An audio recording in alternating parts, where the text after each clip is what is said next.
38. Sid rubbed Vaseline on the inner surface of his depend. He had to do that 10 times a day. It was lonely and solitary, but because of his unique condition, solitary confinement was the only place the state of Tennessee could put him. When his picture appeared in the newspapers on the morning he woke up naked in the park, 25 women came forward and swore out complaints. When his picture and story appeared in the Weekly World News, 8 more came forward in 3 other states.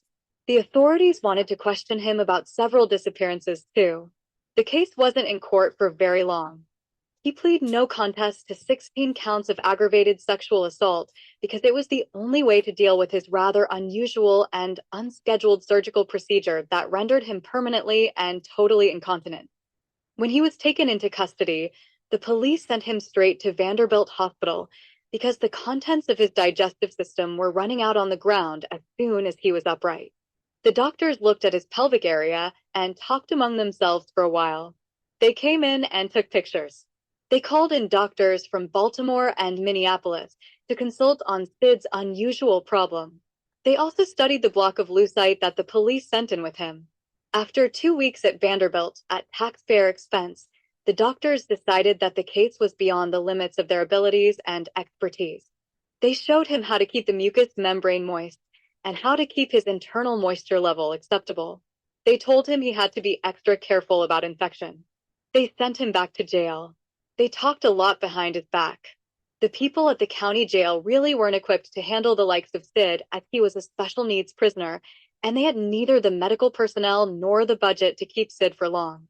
Everyone breathed a sigh of relief when he pled no contest and was remanded to the custody of the state. He was their problem. The Vanderbilt dermatologist tried to do something about the tattoo across his forehead, but it was done very deeply, and the laser did too much damage to continue the removal attempt. Basically, Sid, you're fucked, said one of the interns on the floor. Because of the opinions of all the medical personnel involved with his case, Sid was put on Zoloft and was put on 24-hour suicide watch. There was a camera with a wide-angle lens peering into his cell from across the hall. Because of his rather lengthily rap sheet and the thickness of the case against him, the judge sentenced him to 10 to 20 years with no parole. He was on parole for aggravated sexual assault when he was found naked in the park. The only reason that his sentence was not any longer was that the judge didn't really think that Sid could last much more than that. Sid presented an unusual problem to the prison authorities. He was originally male and was male on all his paperwork. However, he lacked any and all male equipment. For that matter, he simply lacked equipment. He simply had a huge hole, which dripped all the time. Because of the constant drip, he couldn't wear pants. Depends really didn't give enough coverage, as the tissue that they depended on for a seal was gone too. He couldn't even pull his legs together. Even walking was difficult. He couldn't sit or stand for any length of time, or he would drain his digestive system. If he lay still on his side, he could hold some nutrients. The guards spent as little time near Sid as possible because he smelled bad. His daily package of Depends and his weekly large jar of Vaseline came via trustee, as did his high-fiber diet. Sid sat in his cell and considered his situation. He had absolutely no idea as to how he came to his condition. He simply woke up that way one morning. The block of lucite was still at Vanderbilt. The block and its contents seemed a very long way off to him. The plastic cover on his mattress was cold against his skin. He could hear the noises of the prison, but he couldn't interact with the other convicts. It wasn't so much that they didn't trust Sid. They were concerned about the reaction of the other convicts. If they even put someone in the cell block with him, they couldn't accept the responsibility for Sid's safety or psychological health. For this, they tied up 4 cells. Clothing was another issue. Because of his inability to wear pants, the corrections officials agonized over clothing for Sid. The prison-issue orange jumpsuit was unsuitable. They couldn't let him just wear his Depend. Anything else was deemed too much of a suicide weapon for one in such a situation. They finally opened up the inseams in a jumpsuit and sewed them to their counterpart on the other leg, creating a sort of a line skirt. Thus, Sid was clothed. They had to make a lot of them because Sid soiled them frequently. After 6 months, he could more or less control his bladder. That helped a little. If he felt like sitting, he sat on the toilet. He couldn't sit there for very long because his legs fell asleep and he would fall when he attempted to go back to his bed. The guards would leave him where he landed. They would watch him on the monitor, but it was decided that they would intervene as little as possible, as Sid had a record from his prior incarceration for escape attempts and assaults on guards. His parole was not from good behavior, but from overcrowding and a lot of time in stir. The guards hoped that he simply would fall and never get up again. Some kind person donated a TV. It lived on top of a white plastic 5-gallon bucket across the hall from Sid's cell. It was on all the time. Sid had no choice as to what to watch, as the set was not equipped with a remote, and it was deemed too much of a risk to put it in his reach. Sid slept a lot. He had no energy to do much else. His medication made him drowsy anyway. He would wake up when his depends started to leak. The digestive juices burned his skin.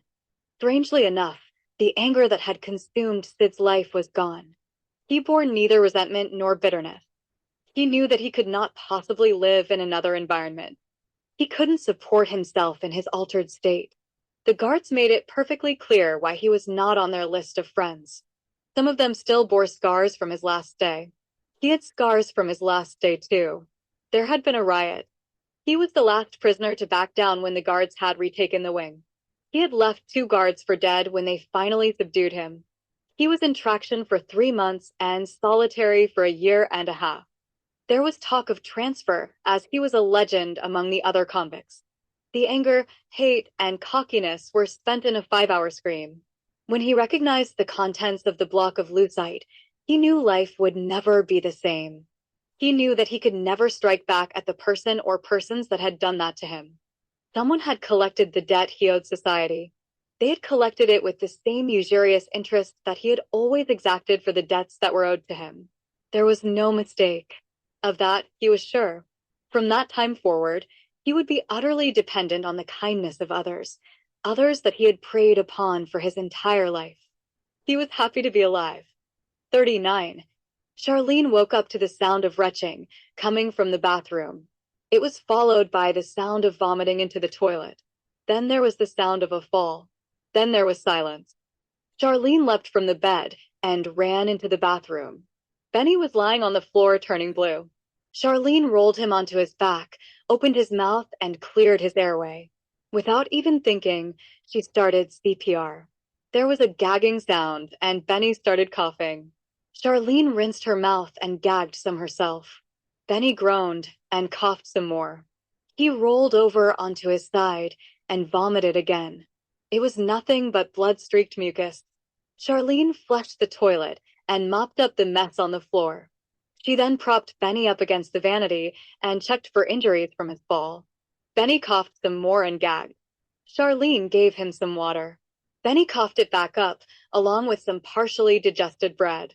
He wheezed as he breathed and coughed up some more bread. His color started to come back, and he stopped wheezing. Charlene sat down on the floor beside him and looked for signs of shock.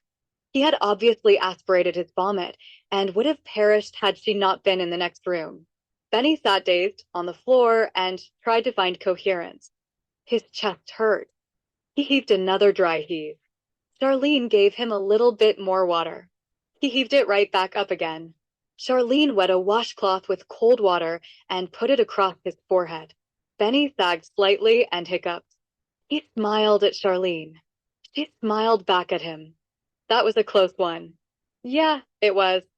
Since I've been taking chemo, I have been afraid of that. It almost happened last week while I was alone. Where's Marjorie? She went home. She told me to let you sleep because she told me that you haven't been sleeping very well. She'll be back in a couple of days. I'm out of pot. Is that why you puked? Yeah, without pot, I puke my brains out for 2 or 3 days. I have an ulcer from it.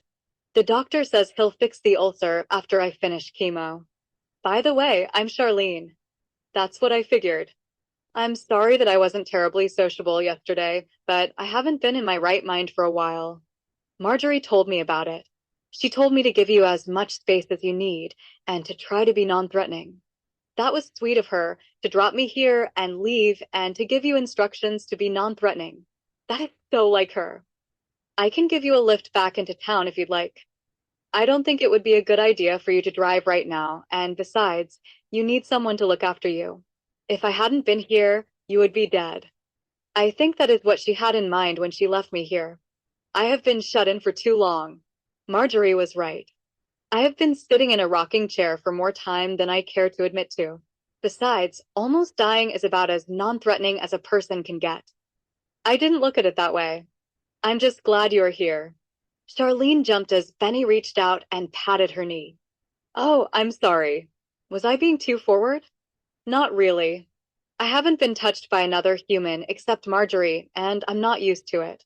She had in mind when she left me here. I have been shut in for too long. Marjorie was right. I have Marjorie told me a little about what happened to you. She also told me what you two did to the asshole that did it to you. I would have understood if you screamed and ran away when I touched you. Marjorie was right when she told me that you were one of us. I needed to be touched. It's okay. Are you sure? Look, Ben, I am going to be here for a while. I know I am needed here. Everyone needs to be needed. At least, I can't rape you. My genitals are on the kitchen table. Marjorie needs to work on the catheter some more. Charlene blushed and laughed. Benny smiled at her. Charlene helped Benny to his feet. He felt too light and frail. His skin was totally smooth. He was extremely pale. Charlene realized that it wasn't just the nice house that needed her. The nice man inside needed her a whole lot more. She could not refuse him with a clear conscience. She swallowed hard and forced herself to stop shaking. She could not let her irrational fears get in her way. This was too important. 40. Bless me, Father, for I have sinned. It has been 6 years